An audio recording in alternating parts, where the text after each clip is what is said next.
សិទ្ធទី1អូសម្រាប់ប្រតិពាក្យពាក្យនេះជាពាក្យពោលបំពាក់ក្នុងពេលដែលជួបប្រទះ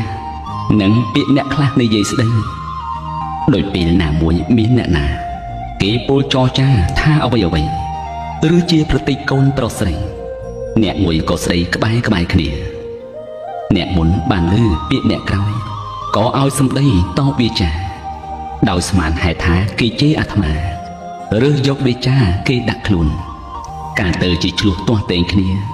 តវ៉ាទៅមកយ៉ាងមាំមួនដោយជួបប្រទះបាសពាក្យខ្លួនដែលខ្លួនអ្នកស្ដាប់មិនឲ្យច្បាស់ហេតុនេះបុរាណលោកពោលប្រាប់ថាស្ដាប់ពាក្យគេលំបាកណាស់បើបានស្ដាប់ឲ្យច្បាស់ក្រែងអូសសម្រាប់ប្រតិពាក្យ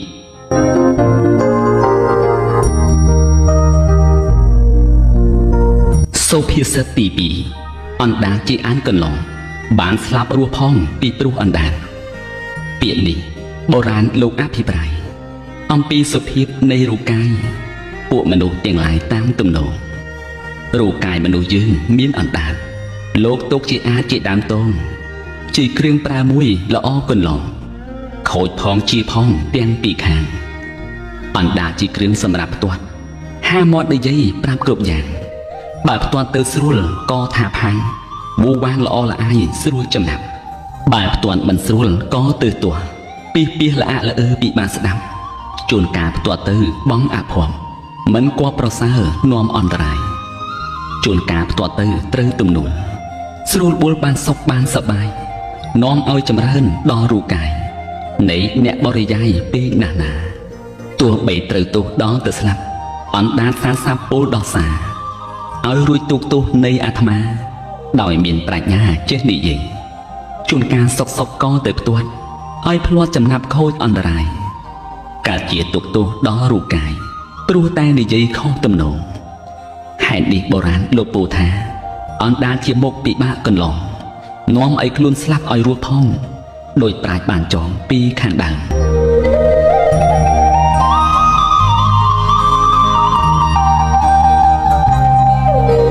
សុភាសិតទី3ហៅហានពេកដេកមិនសូវលក់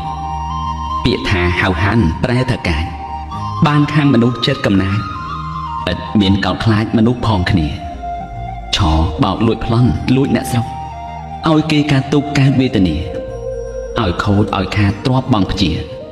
ដោយពុតពីលាអាក្រក់ក្រៃមនុស្សកាយហៅហានឆ្លៀនពុនពេកច្រើនដេកមិនលក់រាល់យប់ថ្ងៃមិនសូវនៅស្រុកច្រើននៅព្រៃដោយភ័យខ្លាចម្ចាស់គេចាប់បានឬពួកប្រមឹកផឹកសូរ៉ា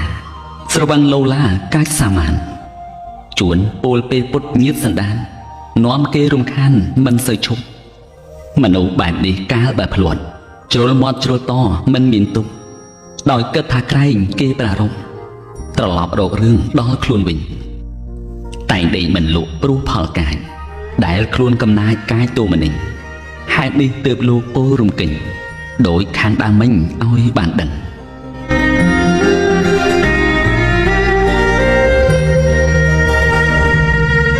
សុភាសិតទី4ចំណៃល្អកុំទុកស្អែក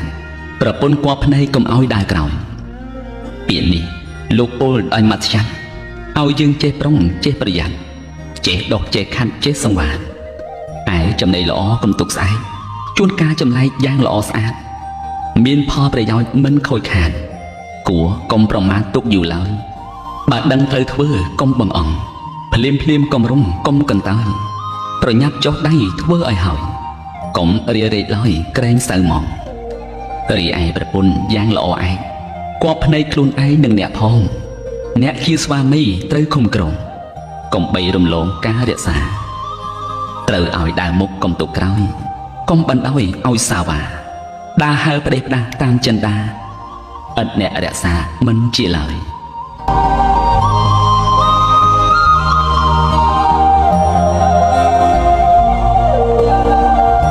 សុភាសិតទី5ចេះច្រើនពេករបែកក្បាញ់ពាក្យនេះជាពាក្យពោលបណ្ដោយបែបជាបញ្ឆេះទៅតាមក្រោយគឺពាក្យថាឲ្យអ្នកធ្វើអ្វីដោយចិត្តប្រហើនឬប្រញាប់ឲ្យភ្លាត់ចំណាប់ខុសប្រក្រតីមានដើមថាក្មេងប្រុសឬស្រីចុះចេះធ្វើអ្វីរបស់ចាស់ដែលគេទុកទៅលើទីណា ខ្លួនយកហាថាកាន់លេងផ្ដាការខូចតែនត្រូវពួកមនុស្សចាស់ស្ដីឲ្យរហ័សដូចមាតិកាថាចេះច្រើនពេករបេះក្បាច់ក្រឡែកខូចខាតនាំសាវ៉ាហេតុនេះបុរាណទើបលោកពោលថាដាស់តឿនបញ្ញាជនចុនក្រោយ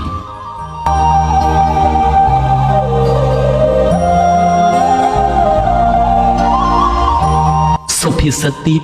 6ចេះឯងឲ្យក្រែងចេះគេសុភាសិតនេះប្រាជ្ញទូមានទន្ទ្រានរំលោភលើអ្នកផងទោះបីខ្លួនចេះចំណេះណាត្រូវប្រើនេត្រាមើលទំនងចំណេះនៃគេឯទៀតផងកុំបីរំលងរំលោភពេកត្រូវគិតថាសារៈពីចំណេះមិនចេះតែឯងពីពេញមេគង់មានគេថាចេះជាអណែកចម្លែកខ្លួនឯងរាប់មិនបានមួយទៀតអ្នករៀនចំណេះអ្វីត្រូវខំគ្មៀតខ្មៃឲ្យចំណានទោះចេះចំណាប់កុំស្មានថាខ្លួនឯងបានចេះម្នាក់ឯងត្រូវគិតថាមានគេចេះទៀតខំឆ្លៀតរករៀនដោយគិតក្រែងខ្លាចគេបានចេះច្រើនលើសឯង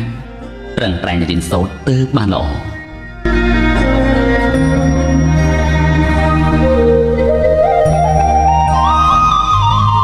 សុភាសិតទី7ចោលសាច់ស្រវាឆ្អឹងទំពារឹងទើបងាករកសាច់ពាក្យនេះលោកពោលជាពាក្យប្រស្នាឲ្យយើងទាំងឡាយស្ដាប់រាល់គ្នាឮហើយកាលណាខំប្រឹងគិតពាក្យថាចោលសាច់ស្រវាឆ្អឹងបាននឹងអធិប្បាយឲ្យឃើញពិតបានខាងអ្នកណាមិនសូវគិតចោលញាតចិត្តរបស់ខ្លួនទៅគប់នឹងមនុស្សមិនមែនញាតក្មេងគ្មានផ្គប់គុណគេមួមួនស្រឡាញ់យ៉ាងស្និទ្ធភ្លេចគិតខ្លួនរកគុណពួកញាតរបស់ឯងធម្មតាមិនមែនជាបងប្អូនល្អមិនបានយូរអង្វែងបើកើតអាអន់ក៏រមែងលះលេងស្រឡាញ់ឈប់រាប់អានកាលបើដូច្នោះទើបត្រឡប់មកគប់ប្រសពសាច់សន្តានហេតុនេះអ្នកប្រាជ្ញពីបុរាណលោកបានចងជាសុភាសិតថាចោលឯសាច់ស្រវាឆ្អឹងទំពាទៅរឹងទើបបានគិតងាកមករកសាច់ខ្លួនឯងពិតដោយទាល់គំនិតកិច្ចពុំរួច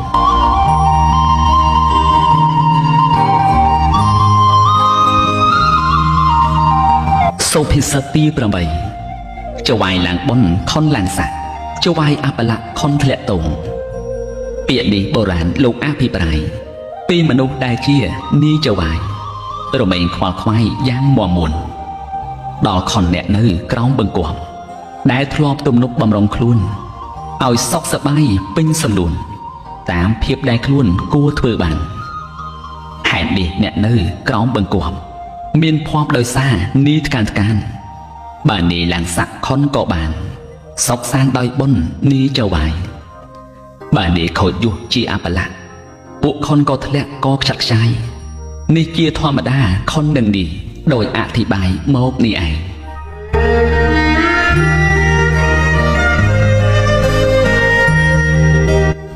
សុភាសិតទី9ចំណៃល្អកុំអាស៊ីសុភាសិតនេះលោកទូមានឲ្យយើងចេះអត់សេចក្តីឃ្លានដែលមានក្នុងចិត្តជាធម្មតាពាក្យថាចំណៃល្អចំណាប់ដែលប្រាជ្ញពោលប្រាប់ក្នុងមេតិកាបានដល់វត្ថុផងនានា